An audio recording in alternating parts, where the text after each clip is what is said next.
insya Allah lagi, ini udah pasti. Dan perbedaan utama antara munafik dengan mukmin adalah berjamaah di subuh hari. Dan kita Allah bangunkan. Siapa yang membangunkan kita? Allah. Kita membaca Alhamdulillahillazi ahyana. Alhamdulillahillazi ahyana kalau diartikan secara harfiah, terima kasih wahai yang mengembalikan hidup kami. Kalau kita nggak dikembalikan Pak hidupnya, ya ada yang mati ya disebut orang COVID kayak jantung apa, itu nama aja. Tapi sebenarnya itu adalah kudrah iradah Allah yang berlaku. Bapak Ibu Saudara makan Allah, tema kita tentang Nur Muhammad ya. Nur Muhammad sallallahu alaihi wasallam, salah satu tema yang hari ini banyak orang menganggapnya bid'ah.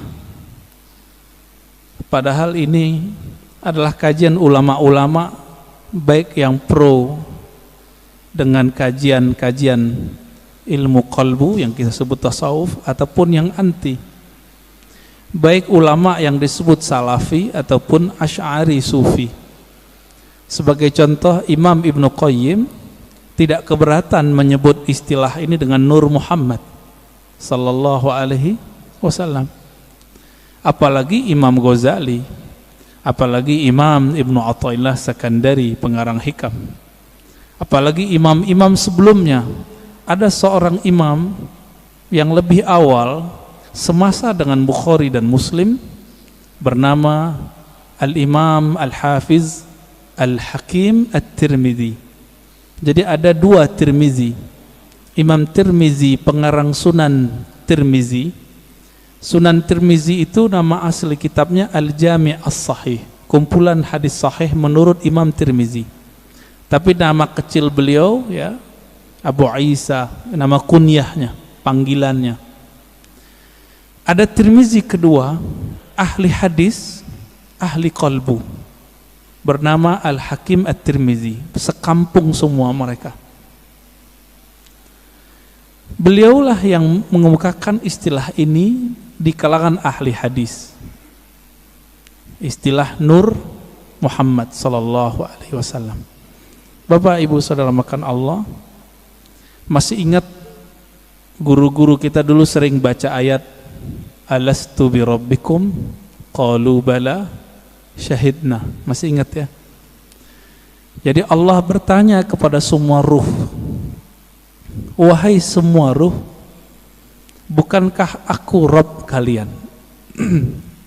Lalu Imam Ibnu Katsir, murid Ibnu Taimiyah dan Ibnu Qayyim, murid Imam Salafi, mengatakan dalam sebuah riwayat yang dia nukil bahwa yang pertama menjawab itu adalah ruh Nabi Muhammad sallallahu alaihi wasallam. Ruh Nabi Muhammad ini disebutlah Nur Muhammad sallallahu alaihi wasallam. Masih ingat juga ulama kita, mungkin waktu khutbah kemarin Habib Ges membacakan ayatnya, wa ma arsalnaka, tidaklah kami mengutus engkau hai Muhammad kecuali untuk apa? Rahmatan lil alamin, sebagai rahmat bagi sekalian alam. Bapak Ibu yang mulakan Allah, dalam hadis Imam Muslim ayat ini dijelaskan apa makna rahmat, siapakah rahmat itu, berapa jumlah rahmat itu.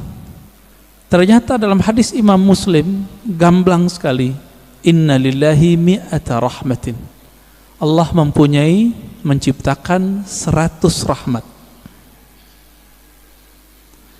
Satu Allah ciptakan untuk dunia dari awal penciptaan makhluk di dunia sampai nanti kiamat. 99 di akhirat. Inilah makna hadis Nabi. Beliau mengatakan setiap nabi ada punya doa mustajab. Tetapi aku, kata beliau, khaba'tu, aku menyimpan dan menginvestasikan doaku supaya tidak dikabulkan di sini, tapi dikabulkan nanti di sana, di akhirat. Nabi Muhammad yang disebut rahmat bagi alam semesta, ternyata pancarannya bisa 100. Tadi hadisnya berapa? Sesungguhnya Allah menciptakan rahmat 100 macam rahmat. Jadi dari dulu sebelum Nabi Adam dicipta, langit bumi dibuat, itu baru satu rahmat sampai kiamat. Suatu kali Nabi Adam duduk sendiri kesepian, Pak. Kesepian, ketiduran. Bangun tidur karena Allah Maha tahu isi hati hambanya, kekasihnya. Allah kirimlah, Allah ciptakanlah dari dirinya sendiri tulang rusuk, terciptalah Sayyidah Hawa. Kita sebut Siti Hawa. Langsung mau dipegang-pegang itu sama Nabi Adam, tapi belum bayar mahar. Karena itu alam surga, maka di surga yang paling berharga bukan emas, tapi mengirim salam kepada kunci surga. Siapa yang pegang kunci surga? Nabi SAW mengatakan, tidaklah dibuka, la yuftah babul jannah ala ahadin min qabli. Tidak pernah dibuka pintu surga kepada siapapun sebelumku, termasuk Nabi Adam. Bahkan sebelum Nabi Adam dicipta, jika belum ada Nabi Muhammad namanya disebut, itu nggak bisa dibuka. Akhirnya Nabi Adam melihat ke atas. Jannatul Firdaus itu di samping Sidratul Muntaha, luasnya tak terhingga. Dipandang ke langit, langit aras. Jadi langit itu ada dua, Pak. Ada langit yang di atas bumi, ada langit aras, disebut Illiyin. Baru dengar ya? Ada langit lagi di atas itu. Itulah makom para nabi-nabi nanti di sana. Ketika Nabi Adam memandang ke aras, terlihatlah di singgasana aras itu. Jadi aras itu artinya singgasana, istana. Terlihat di situ nama La ilaha illallah Muhammadur Rasulullah. Maka Nabi Adam ketika ditanya oleh Allah, mana maharmu wahai Adam? Beliau bersolawat kepada yang ada namanya, Allahumma salli ala Muhammad, atau di riwayat lain sallallahu ala Ahmad. Allahumma salli ala Ahmad, karena belum lahir fisiknya disebut Ahmad. Lalu dikatakan dalam riwayat Imam Tirmizi, Imam Al-Hakim Imam Al-Hakim An-Naisaburi dalam kitabnya Al-Musadrak, dan menurut beliau hadis ini sahih. Apa kata beliau? Allah bertanya kepada Nabi Adam, sedangkan Allah tanpa nanya sebenarnya sudah tahu. Ini hanya dialog antara hamba dengan Allah Subhanahu wa taala. Apa kata Allah? Hei Adam, kenapa kamu bisa bersolawat kepada Muhammad? Kamu tahu dari mana Muhammad? Jawaban Nabi Adam, ya Rabb, ketika aku memandang ke langit arasmu, aku memandang di situ ada nama Muhammad setelah namamu. Maka aku pastikan, aku yakini pasti itu orang lebih mulia dariku. Lalu aku bersolawat kepadanya. Jadi lebih tua Nabi Adam atau Nabi Muhammad? Kira-kira lebih tua mana, Pak? Secara biologis tua Nabi Adam, tapi secara nur lebih tua Nabi Muhammad SAW. Lalu Allah mengatakan, laula Muhammad ma khalaqtuka ya Adam. Kalau bukan karena Muhammad itu wahai Adam, aku tidak pernah ciptakan engkau. Nah, inilah makna karena Nabi Muhammad, Nabi Adam dapat rahmat.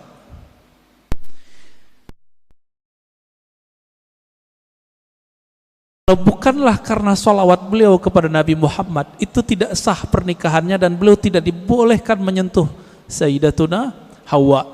Tidak ada kita hari ini. Jadi faham kenapa kita harus salawat, Bapak Ibu? Kalau kita faham ini, nggak mungkin salawat dikit, pasti salawatnya banyak. Berapa Pak salawatnya tiap hari Pak? 5 kali gitu ya, 5 waktu. Ya itu mah pelit itu. Orang-orang yang nanti paling gampang mengakses rahmatnya Nabi Muhammad sallallahu alaihi wasallam itu orang yang paling banyak berselawat kepada Nabi sallallahu alaihi wasallam. Ya.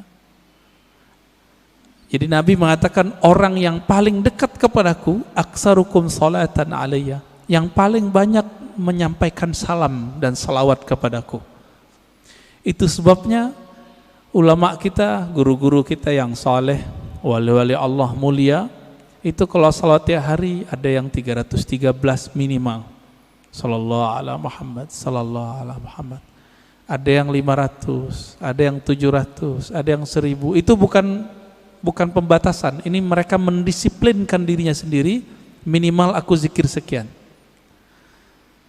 Ada yang berzikir 10.000, membaca salawat setiap hari. Ada yang setiap nafas naik turunnya adalah salawat kepada Nabi sallallahu alaihi wasallam. Pantas enggak? Justru lebih pantas, lebih banyak dari itu. Kenapa? Darah ini mengalir itu karena ada salawat kepada Nabi Muhammad sallallahu alaihi wasallam. Bahkan kita mundur lagi. Suatu kali Nabi sallallahu alaihi wasallam menyebutkan dalam hadis Imam Al-Hakim At-Tirmizi, ketika orang menganggap Adam lah orang pertama, maka Nabi tegur orang-orang itu dengan hadis yang diringkas oleh Imam Al-Hakim At-Tirmizi dan Imam Al-Hakim, kemudian juga Imam Abu Nuaim dan lain-lain ya. Yang riwayat ini kita pakai riwayat Al-Hakim An-Naisaburi, bukan At-Tirmizi. Apa kata beliau? Nabi SAW bersabda, kuntu nabiyyan wa Adam baina ma'in wa tin. Aku telah diangkat menjadi nabi, sedangkan Adam belum tercipta, masih tanah dan air. Bisa kebayang Pak? Berarti Nabi Muhammad SAW sudah jadi nabi, alam semesta belum dicipta. Beliaulah alam pertama yang dicipta. Oleh karena itu dalam kalam-kalam ilhami yang didapat oleh ulama-ulama kita, ada dialog Allah Subhanahu wa taala dengan dirinya. Beberapa ulama mengatakan ini hadis. Saya teliti, ini bukan hadis yang bersambung. Ini hanya kalam-kalam ilhami. Apa kata Allah Ta'ala? Kuntu kanzan makhfiyan. Aku adalah perbendaharaan yang tersembunyi. Yang disebut dalam hadis Bukhari, Kanallahu wala syai'a ma'ah. Allah ada, tiada satu pun bersamanya. Rahasia, sangat rahasia. Lalu Allah mengatakan, fa ahbabtu an u'rafa. Lalu aku ingin dikenal, aku cinta dikenal. Jadi yang boleh narsis itu cuma Allah. Yang boleh suka popularitas itu cuma Allah. Karena Allah punya rahasia disebut kanzan makhfiyan. Aku ingin dikenal, fa khalaqtul khalqa. Aku ciptakanlah makhluk. Siapa makhluk pertama? Allah ciptakanlah apa yang kita sebut dengan tiupan pertamanya. Allah meniup. Ini jangan salah faham. Ini contoh ayatnya. Fanafakhtu fihi min ruhi. Aku tiupkan dari rohku. Allah menyebut zatnya, rohnya. Maka Allah menamakan zatnya dengan roh, ruh. Hembusannya itu menjadilah apa yang kita sebut sekarang dengan Nur Muhammad sallallahu alaihi wasallam. Tapi sebelum Nur Muhammad, Allah itu mengenalkan dirinya bahwa dialah Ahad. Qul huwallahu ahad. Jadi hadis kalam ilhami tadi semuanya ada di surat Al-Ikhlas ketika Allah mengatakan Qul huwa. Kenapa bukan Allah dulu tapi huwa dulu? Dalam tradisi bahasa Arab, kata yang zahir mesti lebih awal daripada kata ganti. Huwa artinya dia. Apa arti dia? Ini kata ganti. Allah nama yang zahir. Oleh karena itu Imam Abdul Qahir Al-Baghdadi, Imam Ahlus Sunnah mengatakan, kalau ayat ini dimulai dari huwa, bukan Allah, seperti ayat kursi, Allahu la ilaha illa hu, berarti huwa itu bukan nama ganti. Huwa itu adalah nama asli Allah Subhanahu wa ta'ala. Disebut nama zahir juga, Pak, nama yang nyata. Huwa itu bahasa Arab artinya dia. Bapak kalau sebut dia dalam bahasa kita, maknanya mirip dalam bahasa Arab. Saya bilang dia, orangnya tampak enggak oleh mata? Ya. Tadi saya ngobrol sama beliau nih. Kita cerita tentang Habib Qais, beliau khutbah. Kelihatan enggak sekarang orangnya? Enggak, berarti tidak terlihat oleh fisik. Maksud dari kata dia, Allah itu tidak bisa dicapai oleh pandangan fisik, pendengaran fisik, semua yang berkaitan dengan indrawi. Itulah makna huwa. Oleh karena itu ulama kita yang ahli qalbu sepakat huwa nama Allah. Jadi jangan heran nanti ketemu kiai-kiai Betawi lama, kiai-kiai Banten, kiai-kiai Jawa lama, kiai-kiai Sumatera, mereka berzikir hu Allah. Ya, hu itu surat Al-Ikhlas itu, Pak. Bukan bid'ah, diambil ayat itu huwallah. Bid'ah enggak tuh? Ngambil dari surah Al-Ikhlas kok. Ya, kalau ada sahabat kita yang mengatakan bid'ah, mungkin pensyarahan ini belum sampai kepada beliau. Kitab-kitab mengenai ini banyak. Al-Ibda, ya, fi Madaril Ibtida, itu menjelaskan perdebatan ulama tentang zikir hu boleh atau tidak. Setelah dibid'ahkan oleh Ibnu Taimiyah, dibalas oleh yang lebih senior oleh Ibnu Taimiyah, namanya Ibnu Athaillah Sekandari. Finalnya itu boleh, bahkan disyariatkan, masyru', begitu bahasa Arabnya. Jadi jangan terjebak di situ. Huwa itulah yang disebut kanzan makhfiyan, perbendaharaan yang tersembunyi. Coba lihat Bapak Saudara makan Allah. Allah itu dalam surat Thaha berkata kepada Sayyidina Musa, "Hei Musa, innani anallah." Masih ingat? Ayat 14. Surat 20 ayat 14. Innani anallah. Sesungguhnya akulah Allah. Berarti Allah menyebut di sini nama zatnya dengan ana. Sesungguhnya akulah Allah. Maka Nabi Musa diperkenalkan oleh Allah dengan nama yang baru, Allah. Itu sebabnya orang-orang Yahudi memanggil Allah itu dengan panggilan El. Allah itu bahasa Arab, Pak. Dalam bahasa Ibrani El. Siapa yang menjelaskan ini? Ada tokoh orientalis dari Australia, tetangga kita, namanya Arthur Jeffrey. Bisa 19 bahasa, Pak. Tapi sampai mati dia nggak percaya Quran dari Allah. Meneliti Quran, meneliti hadis, tapi nggak percaya bahwa Al-Quran dari Allah. Emang hidayah itu nggak masuk ke akal, hidayah itu masuk ke kolbu. Jadi kalau Bapak ngaji, diakal-akali, itu dalam pikirannya nolak terus tuh apa yang saya katakan dari awal sampai sekarang. Maka kalau ngaji, jadikan akal itu tunduk kepada kolbu. Kolbu itu mainnya dengan rasa. Rasa yang dipakai oleh kolbu berbeda dengan rasionalitas yang dipakai oleh akal. Banyak ya. Teman kita nggak pernah merasakan khusyuk, dia bilang mustahil khusyuk. Dia nggak pernah coba, dia bilang nggak ada. Ya, Sama kayak orang nggak menikah, nggak tahu nikmatnya malam pertama, dia bilang nggak ada tuh nikmatnya nikah. Mirip-mirip begitulah kira-kira. Bapak Ibu Saudara makan Allah.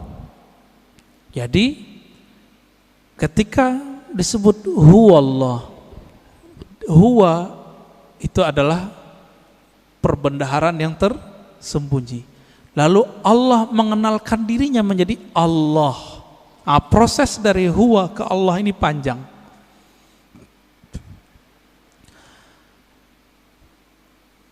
Karena Allah ingin dikenal, maka Allah meniupkan dari ruhnya. Tiupan inilah yang disebut dengan tiupan yang bernama Ahmad. Ya, Ahmad itu cahaya yang terpancar darinya disebut cahaya Nur Muhammad. Begitu ulama kita menjelaskannya. Inti dari Ahmad itu adalah nurnya. Maka sebagaimana disebutkan dalam hadis Imam Bukhari, innallaha yanzuru ila qulubikum. Allah memandang ke sentral jiwamu. Apa sentral jiwamu? Yaitu qalbu. Qalbunya Ahmad adalah Nur Muhammad. Maka Allah pandanglah nur itu. Pernah enggak Bapak Ibu saudara makan Allah, waktu dulu kita sekolah, kita dipelototin oleh guru kita? Keringetan enggak? Keringetan ya? Atau kita baru jatuh cinta dengan seseorang, terus kita dipelototin nama dia, beradu mata, keringat dingin Pak. Yang pernah jatuh cinta, ya mau jatuh cinta lagi nggak Pak? Ya, jatuh cinta tuh enak tapi capek, ya capek di jantung itu, deg-degan terus, ya. Tapi enak Pak ya, kayaknya mau coba lagi nih, berkeringat. Maka di saat Allah Subhanahu wa Ta'ala, sang pemilik ruh, sang peniup, memandang kepada hasil tiupannya yang bernama nur itu, berkeringatlah nur itu, meneteslah dari nur itu yang disebut 124.000 tetesan. Itulah rahasianya, filosofinya, hikmahnya, kenapa jumlah para nabi dan rasul 124.000. Hadis Imam Al-Hakim juga itu. Kok bisa 124.000? Ya ini dalilnya. Dalil rohaninya, dalil zauq qalbiyahnya. Yang Allah pandang apa? Nur Muhammad sallallahu alaihi wasallam. Yang itu yang Nabi Muhammad sallallahu alaihi wasallam mengatakan, kuntu nabiyan, aku sudah diangkat jadi nabi. Sudah dipandang oleh Allah. Itulah kenabian beliau. Inilah yang dikatakan beliau, aku sudah jadi nabi sebelum Nabi Adam. Inilah kata-kata dari Allah SWT, tidaklah aku utus engkau Muhammad kecuali rahmat untuk sekalian alam. Alam pertama itulah bernama alam, ya, tetesan itu, alam nur itu. Dan kabar gembiranya Bapak Ibu yang melakukan Allah, saudara, semoga kita termasuk bagian ini ya. 124.000 itu kan semua semua nabi dan rasul. Karena Nabi Muhammad mengatakan la nabiyya ba'di, tiada nabi lagi setelahku. 124.000 itu masih ada enggak? Masih. Tapi pangkatnya sekarang bukan seorang nabi.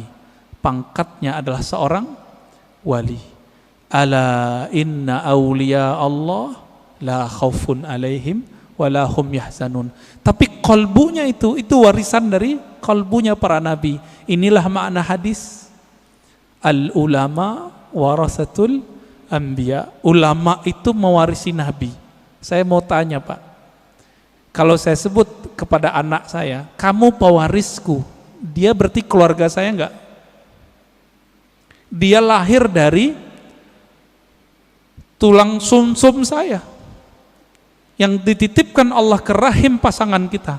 Lahirlah anak itu, secara biologis dia berhak menerima waris biologis, waris fisik. Begitu juga siapa yang kecipratan nur ini dia disebut pewaris para nabi. Dialah sebenarnya keluarga Nabi.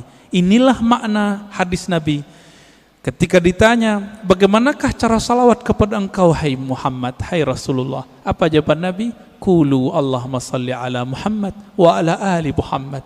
Katakanlah hai sahabatku, ya Allah sampaikan salam, rindu, sayang, cinta kepada Nabi Muhammad dan keluarga Muhammad. Jadi siapa keluarga Muhammad? Terbagi dua. Ada keluarga nasab, ada keluarga sanad. Siapa keluarga Muhammad sallallahu alaihi wasallam? Dua. Ini kan enggak Habib semua nih. Habib paling Habib guys doang ya. Ya. Habib fulan, ya. Mereka dapat kemuliaan menjadi Habib. Bapak menyesal enggak? Protes enggak kepada Allah? Kok enggak terlahir sebagai Habib? Protes enggak, Pak? Nggak boleh protes kita, ya. Kenapa dia terlahir sebagai Habib, kenapa kita tidak? Itu ada rahasianya di alam tadi. Kenapa hari ini ada orang beriman, ada yang tidak? Itu rahasianya di sana semua.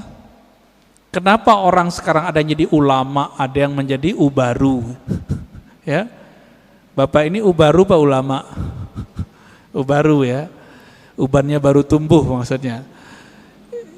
Kenapa? Itu rahasianya di sana semua. Di sana semua, Pak. Ketika Allah memandang kepada Ahmad Nur Muhammad ini, yang dipandangkan nurnya. Nur ini kalau menetes ke dalam kalbu kita, makanya orang-orang ini akan rindu kepada Nabi Muhammad sallallahu alaihi wasallam. Akan rindu kepada yang meniupkan roh Nabi Muhammad sallallahu alaihi wasallam. Kerinduan ini yang tak terhingga, ya, enggak ada habis-habisnya itu. Inilah makna dari surat Zariyat, wa ma khalaqtul jinna wal insa illa liya'budun. Biasa orang terjemahkan enggak ada efeknya, Pak. Apa terjemahan biasa? Tiadalah aku ciptakan jin dan manusia kecuali untuk menyembahku. Wah, itu mah biasa terjemahannya. Kita terusin. Menyembah itu artinya menjadikan diri kita budaknya. Menjadikan diri kita manut kepadanya. Bapak, maukah mengikuti seseorang yang kita nggak kenal dia? Mau nggak? Mau nggak? Nggak mau. Kenapa kita nggak mau? Ya, gue nggak kenal, ngapain ikut kan gitu. Yang saya ikuti, yang saya kenal bahwa dia mempunyai wibawa kepemimpinan, wibawa apa tertentu lah. Kalau nggak kenal, untuk apa? Maka makna liya'budun, tidak aku ciptakan jin dan manusia kecuali untuk menyembahku. Ibnu Abbas, ini saya sering sampaikan, mengatakan ya'budun artinya mengenal aku.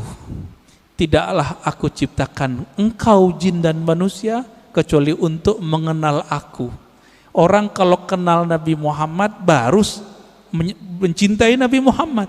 Orang kalau kenal Rabbu Muhammad, pencipta Nabi Muhammad, baru menyembah Allah Subhanahu wa ta'ala. Kita karena memandang kekasih kita, pasangan kita, kita jatuh cinta kepadanya, lalu kita siap bersamanya, kita siap menghabiskan apa yang kita punya untuknya. Ini enggak kenal Allah, pantas susah tahajud. Enggak kenal Allah, pantas susah baca Quran. Enggak kenal yang nurunin Quran, gimana menikmati surat cinta dari Allah? Setiap Allah mengatakan, ya ayyuhallazina amanu, itu panggilan cinta, Pak. Hei orang-orang yang percaya kepadaku. Itu panggilan cinta itu. Ini tanya nih bapak-bapak yang dulu belum ketemu handphone, jatuh cinta dulu, kirim surat sama kekasih. Gimana, Pak? Surat, baca suratnya gemetar enggak? Gemetar. Ibu-ibu tanya di belakang, dapat surat cinta pertama bisa nangis loh. Disimpan rapi-rapi di lemari. Kalau supaya nggak ketahuan sama orang tua, disimpan ya di bagian tertentu. Nggak bisa juga, kata Ustadz kita, disimpan di hati, Ustadz. Ya, begitu. Kalau kita bisa menghargai surat cinta dari kekasih fisik, kekasih biologis, sedemikian rupa, kenapa tidak bisa menghargai surat cinta ini melebihi itu? Ini kan aneh. Berarti nggak kenal kepada yang mengirim surat cinta. Karena tidak kenal, apa yang terjadi? Kita meremehkan surat itu. Bapak Ibu Saudara makan Allah, ini baru sekelumit kita cerita tentang Nur Muhammad sallallahu alaihi wasallam. Nah, Bapak itu dapat tuh pancarannya, makanya bisa sholat subuh di sini, mau bangun, dapat kepercik Pak. Cuma kepercik bagian keberapa saya nggak tahu.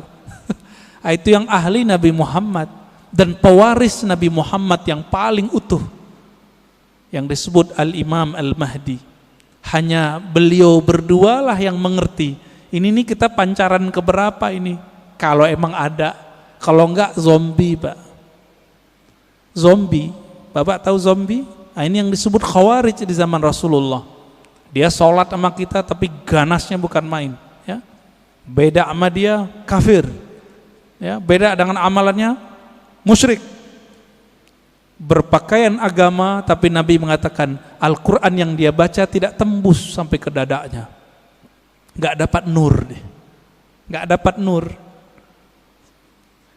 Maka dulu guru kita mengatakan orang-orang yang gak dapat nur ini la naura fi wajhi, di wajahnya tidak ada ketenangan. Maka inilah, ini penutup untuk pengantar dari Nur Muhammad sallallahu alaihi wasallam. Nabi berdoa. Dalam hadis Imam Muslim itu dibaca ketika mau berangkat dari masjid, dari rumah ke masjid, atau dibaca saat sujud salat sunat. Allahumma ja'al fi qalbi nura. Ya Allah, tumpahkanlah nurmu ke dalam kalbuku. Wa fi sam'i nura, ke dalam pandanganku. Wa fi pendengaranku, ya, basari, pandanganku. Dagingku, tulangku, darahku. Di depanku, di belakangku, kanan kiriku, atasku dan bawahku. Artinya kelilingilah kami dengan nur. Amalkan itu Pak, gak usah pakai bahasa Arab. Kalau hafal bahasa Arab, alhamdulillah. Ketika berangkat dari rumah ke masjid, mau pakai motor, mau jalan kaki, lebih afdol kalau masih di komplek ini jalan kaki. Karena setiap langkah itu bumi ngomong. Cuma Bapak kan gak denger. Kalau Bapak denger gak jadi berangkat ke masjid, dikira hantu. Apa kata si bumi? Si tanah ini mengatakan ke tanah di sampingnya, saksikan wahai tanah di sampingku, aku sedang diinjak oleh orang punya nur. Dan ini dikatakan dalam banyak hadis Nabi SAW. Aku diinjak oleh orang yang berzikir kepada Allah, yang ingin berangkat ke masjid-masjid Allah Subhanahu wa Ta'ala. Beruntunglah rumah yang dijadikan masjid Allah. Beruntunglah tanah-tanah yang diinjak oleh orang-orang yang menjadi hamba Allah. Mari kenal Allah, karena itulah inti pewaris dari Nur Muhammad sallallahu alaihi wasallam. Udah 40 menit, Ustaz. Udah, tadi dipesenin belum 40 menit ya. Tafadhal.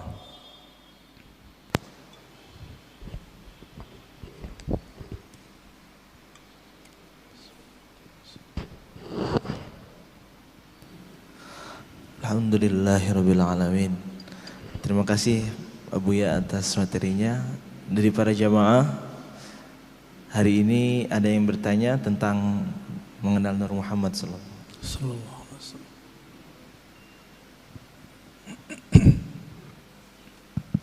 Bismillahirrahmanirrahim. Assalamualaikum warahmatullahi wabarakatuh. Waalaikumsalam warahmatullahi wabarakatuh. Makasih Buya. Dalam. Alhamdulillah. Cukup dalam Ustaz. Alhamdulillah. Ini kajian seperti ini menurut hemat saya jarang Ustaz ya. Alhamdulillah. Ini juga Ustaz juga, saya barusan bicara sama dia, memang kalau dakwah itu macam-macam Ustaz ya. Ada penyemangat, nah, macam Buya ini kan dalam ini. Menurut saya ya itu tadi Buya katakan tadi, orang yang suka mengkafir-kafirkan, membid'ahkan itu kan banyak ya. Di sini juga ada Ustaz. Tuh, korban ya. Di sini ada Ustaz. Enggak, ini saya hanya nyampaikan. Di sini ada Ustaz. Iya, sebenarnya kalau kalimat kurban iya juga sih. Iya juga sih Ustaz. Iya, iya. Cuman tadi yang Buya katakan tadi apa ya? Ya kita kan sebagai pemeluk agama kita kan harus menerima aja Ustaz. Jangan penuh emosi kan. Karena kadang-kadang kalau kita balas lagi kan kurang baik. Iya. Ya apalagi ya, seperti saya kan orang sudah berumur juga Ustaz ya.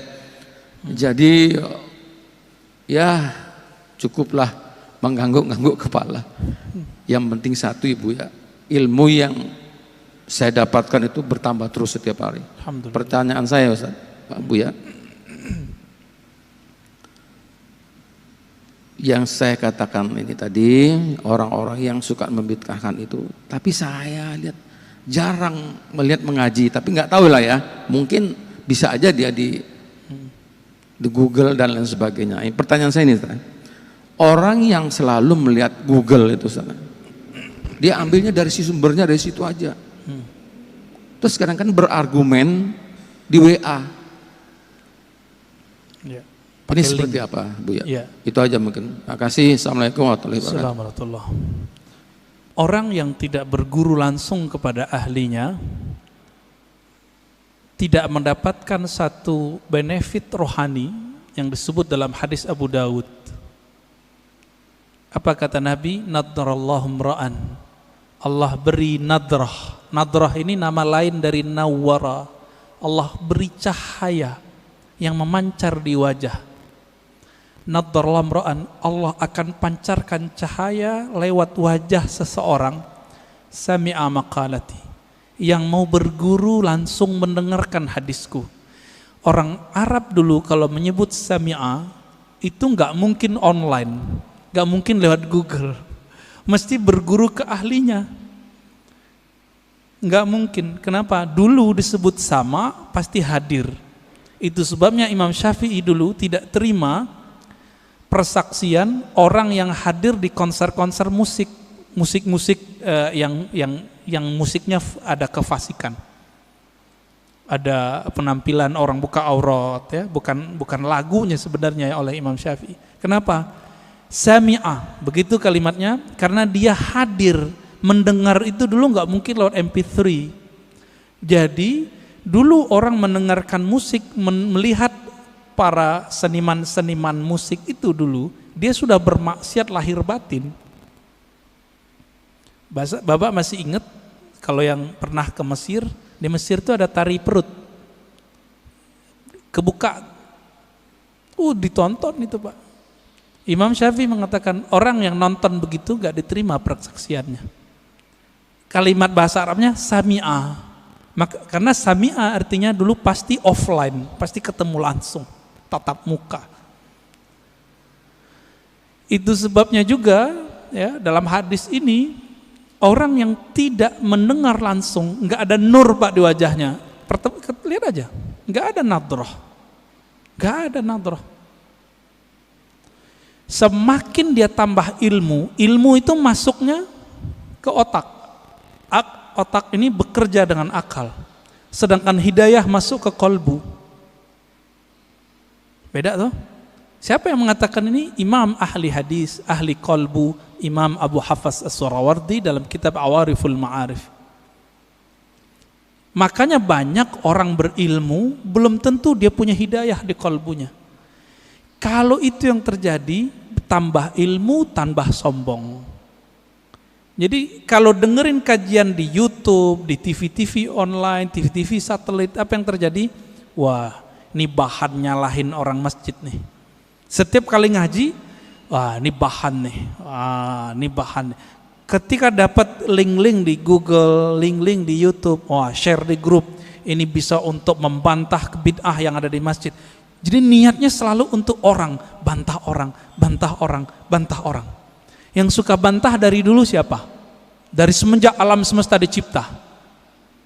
Iblis. Ya. Yang suka bantah itu iblis, Pak. Yang suka bantah itu iblis. Makanya Nabi SAW mengatakan, ketika ada orang membantah Nabi, i'dil ya Muhammad, ittaqillah ya Muhammad. Muhammad, kamu berbuat adil lah. Loh, ada orang berani ngomong ke Nabi, engkau bertakwalah hai Muhammad, berbuat adil lah hai Muhammad. Apa kata Nabi? Akan muncul dari orang ini, akan muncul dari kelompok dia, sekelompok orang yang jika baca Quran dan Sunnah, padahal dia lancar baca Quran dan Sunnah, link-linknya lancar, Pak, tapi tidak tembus imannya ke dalam kalbunya. Fa idza laqitumuhu faqtuluhum. Wah, ini yang berat ini. Jika engkau bertemu mereka, maka kalimatnya gimana cara terjemahan ini, Ustaz? Faqtuluhum, bunuh mereka. Loh, berat. Oh, ternyata ini hadis namanya hadisul qadha. Hadis mahkamah pengadilan. Jika diperintahkan oleh pimpinan negara kita perangi orang itu, kita wajib perangi. Sama dengan hadis mengenai penghina Rasulullah. Jika itu ditetapkan oleh pemimpin, boleh, baru boleh. Nggak boleh ustadz yang mengatakan. Jadi misalnya nih bapak nih, kan dapat meme sekarang. Aku penggal lehermu, wahai penghina Nabi. Itu orang jahil. Nggak boleh ngomong begitu. Kenapa? Hadis mengenai memenggal, membunuh orang penghina Rasulullah SAW, hadisnya cuma hasan. Dan ini bertentangan dengan kisah Nabi waktu di Taif. Nabi dihina, bukan lagi dibuat gambarnya, dihina, dilempar di Taif. Apa kata Nabi? Hancurkan Taif atau selamatkan Taif? Selamatkan ya Allah, semoga keturunan mereka beriman kepadaku. Jibril datang, apa kata Jibril? Ya Muhammad, maukah engkau aku hancurkan negeri Taif? Satu kali tiup, satu kali kibas, habis Taif, Pak. Karena Jibril punya sayap, sayapnya dibuka, ketutup langit dan bumi. Tinggal dikibas. Tapi Nabi Muhammad bilang apa? Di sini saya tahu, tambah mengenal sosok Nabi Muhammad, ternyata beliau lebih berkualitas tinggi dibandingkan Jibril. Apa kata Nabi Muhammad? La ya Jibril, enggak boleh ya Jibril. Kenapa? Nabi Muhammad itu induk alam semesta. Karena beliaulah Adam ada, alam ini ada. Kalau seorang ibu, maukah anaknya dibunuh? Maukah, Pak? Anaknya dibunuh? Enggak mau. Nabi meskipun melihat anak-anak rohaninya ini, pancaran-pancaran dari dirinya ini, belum kenal dia, beliau nggak bilang hancurkan ya Allah, enggak. Itulah orang tua sejati, orang tua rohani Nabi Muhammad SAW. Ya, Jibril nggak sabar, Pak. Pantas toh Jibril nggak jadi nabi di sini. Ya, udah mulai faham siapa Nabi Muhammad SAW. Maka saya tanya kepada orang yang ingin menggal pembuat karikatur Nabi. Ente jangan kira saya tidak emosi. Saya emosi dengan orang yang buat karikatur Nabi. Bahkan yang bilang orang tua Nabi di neraka aja mau saya bunuh. Tapi kita nggak boleh membunuhnya. Kenapa? Seandainya itu ada di depan Nabi, Nabi tidak akan membunuh mereka. Nabi hanya akan mendoakan mereka. Jadi jangan beragama dengan emosi, dengan hawa, dengan syahwat. Beragamalah dengan nur itu. Saya kalau tiap bahas tentang itu, Pak, suara naik. Tapi kolbu bilang turunin lagi, turunin lagi. Ada ustadz bilang orang tua Nabi masuk neraka. Waduh, kebakar kita, Pak. Apalagi yang keturunan Rasulullah kayak Habib Ges, Habib Lutfi, Habib. Perasaannya gimana, Pak? Kakek ente masuk neraka gitu. Anak neraka, cucu neraka. Kira-kira gimana?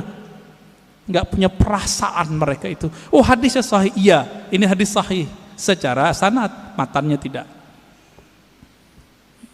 Ilmu hadis itu bukan hanya ilmu tahu ini sahih tidak sahih, tapi juga ilmu tentang matannya. Ilmu matan hadis, wajib belajar akidah. Maka ciri-ciri orang yang menyimpang dari ahlus sunnah, membaca hadis tidak dengan kaedah akidah Ahlussunnah, fikih Ahlussunnah, dan ilmu tasawuf Ahlussunnah. Menyimpang dari itu, jadinya kayak mereka itu kurang ajar sama Rasulullah sallallahu alaihi wasallam. Gimana Tad? Udah Tad? Baik. Bismillahirrahmanirrahim. Ustaz, kita tanyakan dari akun YouTube An-Nabawi TV, Ustaz. Jadi ada yang menyimak sekitar 70 situs yang nyimak streaming ini. Ada yang bertanya, Buya, bagaimana kiat dan syarat supaya kita mendapatkan syafaat Rasulullah sallallahu alaihi wasallam? Terima kasih Buya atas jawabannya. Wassalamualaikum warahmatullahi wabarakatuh. Ya, bagaimana kiat mendapat syafaat Nabi sallallahu alaihi wasallam? Nabi itu syafaatnya macam-macam. Ada syafaat spesial, ada syafaat global. Mau yang mana? Spesial apa global? Kalau yang global, pemaksiat aja dapat. Ada di kolbunya cinta Nabi, dapat Pak. Bahkan orang yang mati belum sempat syahadat, di kolbunya ada ingin mengenal Muhammad sallallahu alaihi wasallam. Waktu sekarat Allah selamatkan dia. Allah selamatkan dia. Cuma kita kan nggak melihat alam rohani. Bapak kalau bisa melihat alam rohani, Bapak bisa lihat tuh orang-orang yang kata kita kafir, tapi sebenarnya dia udah lama mencari tentang sosok Nabi Muhammad. Dia itu Allah selamatkan itu. Ya, ada orang yang pakar di sini, bisa pulang pergi Pak ke alam itu. Cuma kita nggak boleh buka rahasia ini rahasia Allah Subhanahu wa Ta'ala. Itu syafaat yang global. Apa kata Nabi? Syafaati li ahlil kabair min ummati. Hadis ini sahih. Pertolonganku juga didapatkan oleh orang-orang yang bermaksiat, bahkan kabair, dosa terbesar. Sebutkan dosa paling besar Pak di dunia selain syirik, dia dapat. Jadi kalau dosa aja bisa, apalagi cuma beda faham sama kawan, cuma karena beda faham hilang rahmat Allah bagi kita. Ya, langsung jadi ahli nar karena cuma bid'ah.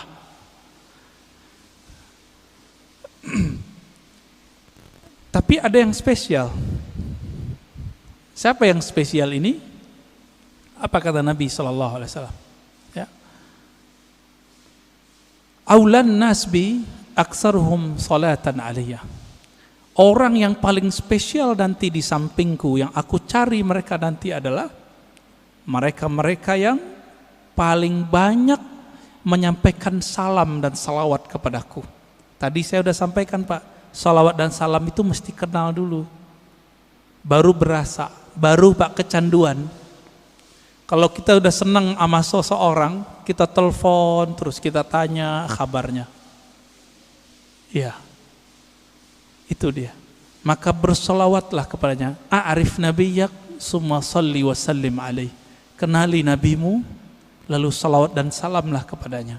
Itulah hakikat daripada mengikuti Nabi sallallahu alaihi wasallam. Pasti banyak.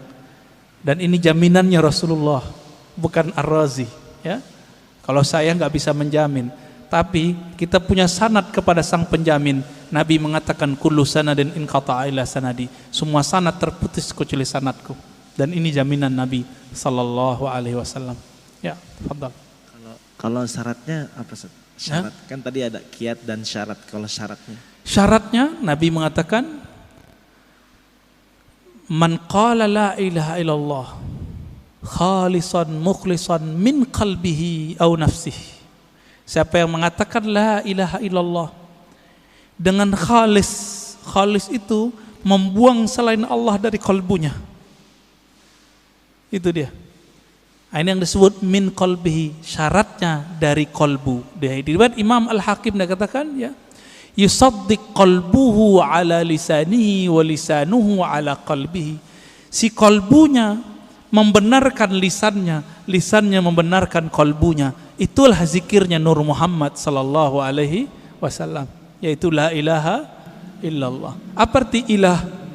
Tiada yang berhak dicinta, disembah kecuali Allah Subhanahu wa ta'ala. Dan Nabi adalah orang yang paling menyembah Allah karena beliau yang paling mengenal Allah.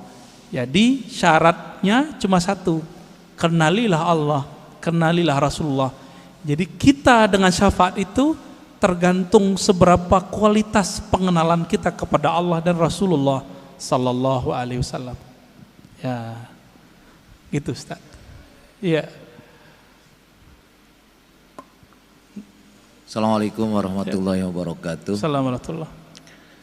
Kita seringkali misalkan nih kesiangan subuh lah gitu ya.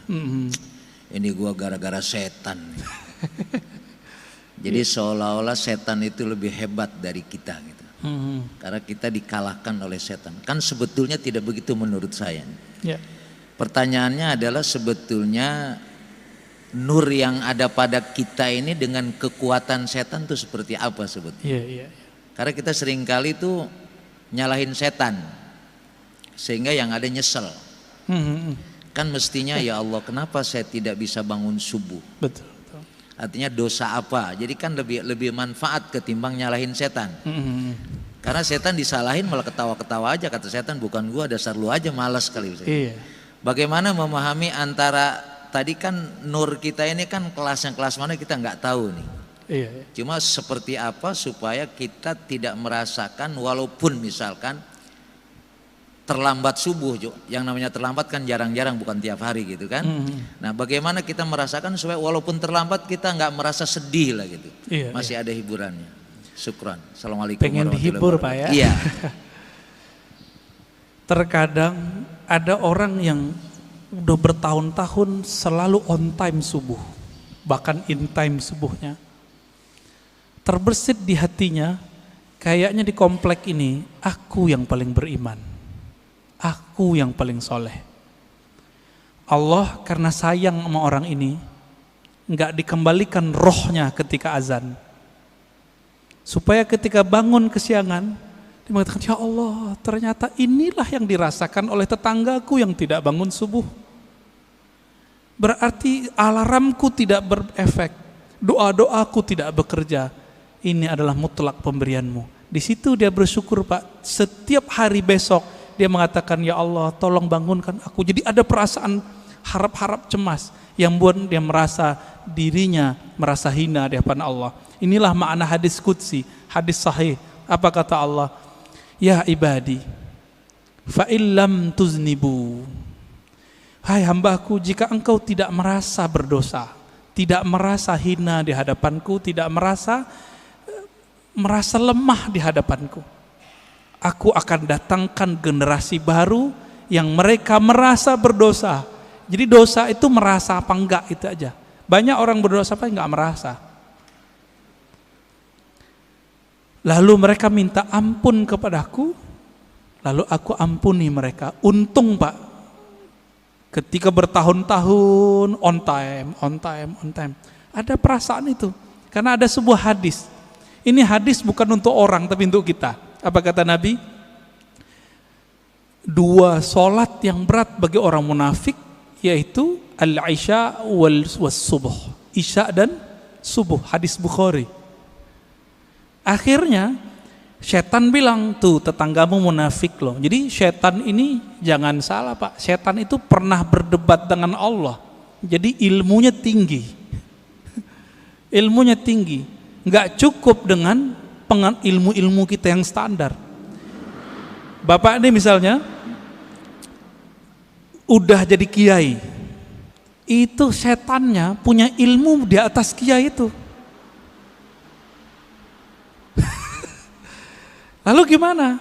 Kita harus punya perangkat senjata yang bisa menaklukkan itu. Masih ingat kisah Nabi Musa? Nabi Musa didatangi, hadis Sahih Bukhari, didatangi oleh Adam. Saya pernah cerita di sini kalau nggak salah. Oh belum kali ya, ini kan baru yang kedua ya. Apa kata iblis? Hei Musa, ente kan kalimullah, orang yang dialog dengan Allah. Ya, bilang dong ke Allah, aku mau tobat nih. Iblis pernah kepikiran mau tobat, karena iblis udah ditunjukin neraka itu kayak gimana Pak. Iblis loh ya. Jadi iblis aja kepikiran mau tobat, masa orang maksiat gak pikiran tobat? Lalu apa kata Musa? Bertanya Musa kepada Allah, lalu Allah sampaikan kepada Musa, sampaikan itu kepada iblis. Ya? Iblis, apa? Jika engkau ingin tobat, maka revisilah pembangkanganmu itu. Gimana cara merevisi pembangkangannya? Tuh di sono tuh ada kuburan Adam, kakekku, tolong sujud kepadanya. Kira-kira jawaban iblis apa, Pak? Ogah gua. Dia hidup juga nggak mau sujud, apalagi udah bawa tanah. Tambah kufur, Pak. Inilah pribadi iblis. Jadi orang-orang yang iblisiyah ini, pewaris iblis, ngaji bukan nambah iman, nambah kufur. Ngaji bukan nambah rendah hati, nambah sombong. Apa kata si iblis waktu Nabi Adam masih hidup? Ana khairum minhu. Aneh kan lebih baik dari dia. Jadi kalau kita berani nih ngomong, Bapak mau ahlus sunnah, mau nggak ahlus sunnah?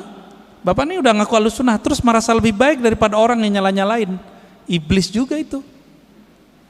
Jadi kita nggak boleh merasa itu meskipun kita benar. Ini yang dimaksud oleh Nabi, siapa yang berdebat meskipun dia tahu dia benar, dia tinggalkan perdebatannya, Allah taruh dia di tengah-tengah surga, wasatil jannah. Tapi dia tahu dia benar, orang ngajak debat dia nggak mau debat. Kalau tadi udah debat duluan, maka Allah taruh dia di tempat paling tinggi yaitu Firdaus. Kenapa? Karena debat itu adalah karakter iblis yang jahil kepada Allah. Dia memandang Nabi Muhammad Adam, tapi dia tidak kenal nur yang ada di wajah Nabi Adam. Nur apa itu? Nur Muhammad. Tiupan Allahu Ahad itu ada di wajah Nabi Adam. Iblis gak bisa lihat itu alim atau jahil. Yang ini gak akan bisa ditembus oleh iblis, Pak. Iblis minta izin kepada Allah. Ya Allah, tolong izinkan aku mengakses kolbunya manusia. Apa kata Allah? Enggak diizinkan ente. Tapi ente punya cara. Tidak langsung. Caranya apa? Tajri majrad dam. Kamu diizinkan mengakses lewat darah, tapi enggak boleh langsung ke jantung, karena jantung berhubungan dengan kolbu. Tapi karena darah itu nanti mengalir, berputar di dalam kolbu, inilah orang kalau tidak membersihkan kolbunya menjadi kolbu iblis. Itulah yang nanti kalau dibiarkan Pak pribadi ini merasa lebih, nanti lama-lama dia berani nyalain orang, bahkan bunuh orang yang beda sama dia, bahkan ngebom orang yang beda faham sama dia. Nanti di akhir zaman, ini kan akhir zaman sudah, mereka akan menjadi tentara Dajjal. Inilah yang masuk dalam imajinasi para buat seniman-seniman itu, jadi zombie. Zombie itu adalah karakter dari atba'ud Dajjal. Nggak ada iman di kolbunya. Hati-hati, Pak. Ya, maka pandanglah kolbu itu, bersihkan tiap hari. Jadi kalau mau istighfar nggak hanya istighfar zahir, istighfar kolbu. Kalau kita udah masuk istighfar kolbu, siapa aja ngomong kita dengerin, siapa yang ngajar kita dengerin. Khotibnya nggak menarik, tetap kita doain. Tapi kalau iblis bersarang di kolbu lewat darah itu, karena dia bisa menguasai darah di mata, dia akan bilang, khotib bodoh, gitu Pak. Mulai itu. Walaupun Bapak ini ahlu sunnah aswaja katanya, kolbunya sudah jadi kolbu setan. Jadi jangan heran banyak nanti dai-dai yang katanya berpakaian aswaja ahlu sunnah, tapi kolbunya sudah kolbu iblis. Apalagi yang bukan ahlus sunnah. Semoga Allah melindungi kolbu kita. Amin ya rabbal alamin. Ya. Khalas. Ya. Ya. Nggak tahu nih, terserah Pak Antum aja deh.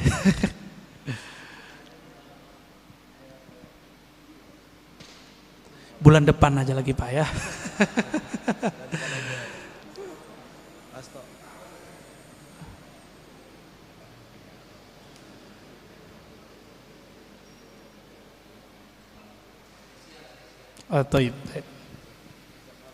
Ini ashabul yamin ini ya.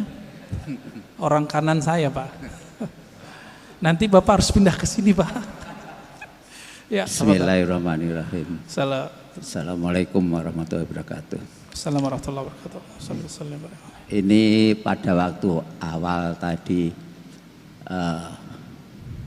Pak Ustadz menjelaskan atau mempertanyakan berapa kali sehari berselawat, terus ada orang bilang sekian puluh, terus lalu ya minimal ada yang 300, ada yang 1000, malah ada yang puluhan ribu. Nah, yang menjadi pertanyaan, sebetulnya kalau ada ustadz-ustadz pernah ceramah di sini ya, bahwa Allah itu sebetulnya tidak senang yang berlebih-lebihan. Itu yang pernah saya ingat. Terus yang kedua kali, kalau orang merasa, wah saya kalau selawat bisa sekian puluh ribu, itu kan menimbulkan kesombongan. Padahal sombong itu juga sebetulnya dilarang. Tunggu dulu Pak. Apa? Bapak tahu dari mana orangnya sombong? Lo kan misalkan dia pas kumpul-kumpul, wah misalkan ini apa namanya? Itu namanya suudzon, buruk sangka. Itu nggak boleh. Ya tapi dia kan terus menyombongkan diri. Oh saya kuat sekian. Misalkan kan itu kan menyombongkan diri. Belum tentu. Oh belum tentu. Ya ini kan namanya aja penilaian saya karena itu suudzon namanya. Ya itu kan namanya kan berlebih-lebihan. Enggak. Terus itu misalnya karena asiknya berselawat, akhirnya dzikir la ilaha illallah itu lebih sedikit daripada selawatnya misalnya. Ini pertanyaan. Saya ingin penjelasan aja. Bukan saya ini terus suudzon itu enggak, tapi ini kan kenyataannya kalau orang mengatakan oh saya kuat sekian, itu kan namanya sombong. Walaupun ini mungkin dari mata Ustadz itu sampean suudzon, dia sebetulnya enggak sombong. Nah, walaupun memang enggak sombong ya, mungkin ya seolah-olah ada yang orang menilai wah dia sombong. Padahal ya hanya itu saja. Terima kasih. Assalamualaikum warahmatullahi wabarakatuh. Saya sudah 2 kali membacakan hadis di sini. Nabi berkata, yang paling dekat kepadaku, yang paling utama spesial nanti di akhirat, aktsarukum, coba terjemahin Pak, salatan alayya. Yang paling aktsar, yang paling berlebih, itu terjemahan harfiahnya Pak. Yang paling berlebih sholawatnya kepadaku. Berarti melebih-lebihkan angka boleh enggak? Itu disunnahkan, bukan bid'ah itu. Kalau saya ngeliat ustadz nih baca Quran bilang saya sehari khatam, apakah saya bilang dia sombong? Itu setan yang mewaswaskan kepada saya, ente sombong ini ya. Paling-paling orangnya terjebak pada ujub. Apa arti ujub? Dia kagum dengan amalnya. Itu paling banter Pak, nggak lebih dari itu. Kalau sombong sih enggak. Masa orang zikir sombong?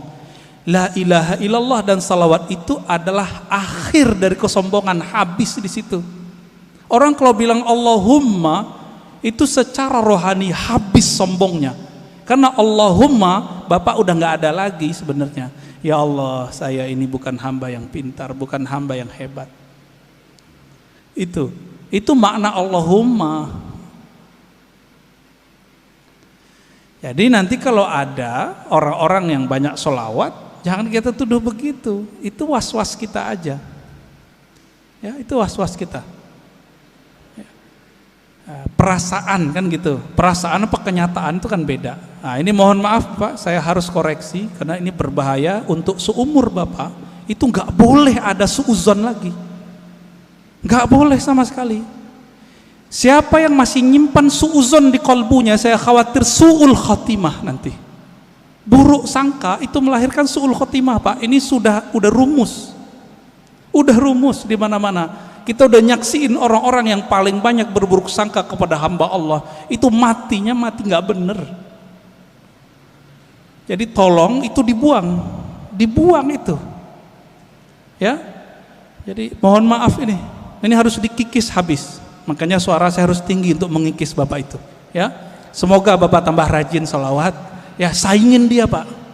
Nanti bapak adukan itu ke Rasulullah. Rasulullah, menurut saya ini berlebihan.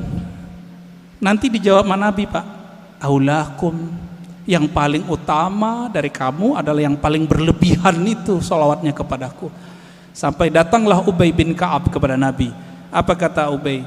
Wahai Rasulullah, saya jadikan sholat kepada engkau cukup 1/4 ya. Apa kata Nabi? Ya boleh. Kalau setengah gimana? Boleh. Kalau 2/3 gimana? Bagus. Kalau semua bagaimana? Wah, top, hai Ubay. Apa kata Nabi? Apa kata si Ubay? Dengan demikian wahai Rasulullah, aj'al salati kullaha lak. Aku jadikan salawatmu untukmu semua. Maka amalannya Ubay yang hafiz Quran, setiap nafasnya adalah salawat kepada Nabi sallallahu alaihi wasallam. Berlebihan enggak sahabat Nabi ini? Abu Hurairah zikir 12.000 tiap hari, berlebihan enggak? Dan itu ditulis dalam kitab. Jika itu berlebihan, Abu Hurairah lah yang pertama berlebihan. Ali Zainal Abidin, ya, cucu Rasulullah sallallahu alaihi wasallam, itu sholat 1000 rakaat tiap hari. Berlebihan enggak itu? Ya? Utsman bin Affan sehari 8 khatam. Gimana ceritanya tuh? Kita coba sehari paling bisa 2 khatam. Utsman bisa 8 kali khatam.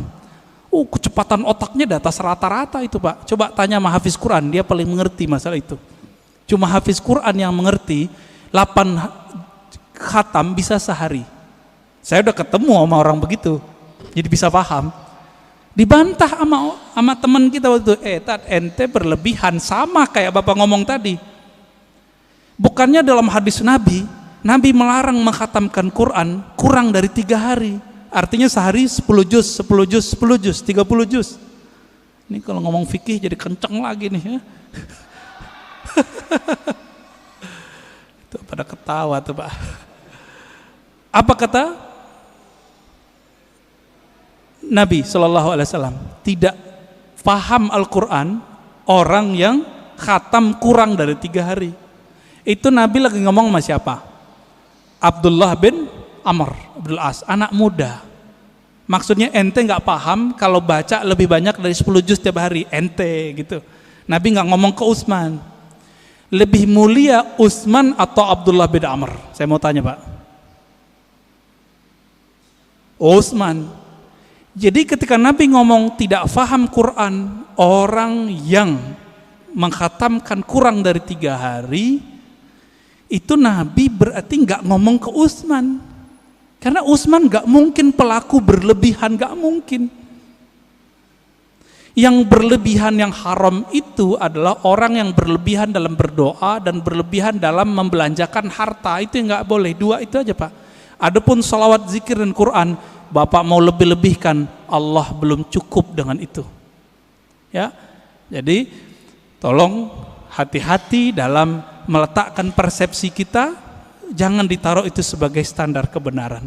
Mohon maaf teguran saya begini karena saya sayang bapak. Ya, saya sayang bapak dan saya nggak mau bapak mati husnul khotimah. Karena bapak sudah rajin sholat subuh. Saya doakan semoga yang hadir, terutama bapak yang bertanya, tambah cinta Rasulullah, tambah banyak salawat kepada Rasulullah. Allahumma ja'alna minal muhibbin. Ya Allah, jadikan kami orang yang sangat cinta kepada Nabi. Allahumma ja'alna minal muqsirina bi salati ala nabiyika. Ya Allah, jadikan kami orang yang paling banyak bersalawat kepada nabimu sallallahu alaihi wasallam. Rabbana atina fid dunya hasanah wa fil akhirati hasanah wa qina adzabannar walhamdulillahi rabbil alamin sallallahu alaihi wasallam. Assalamualaikum warahmatullahi wabarakatuh.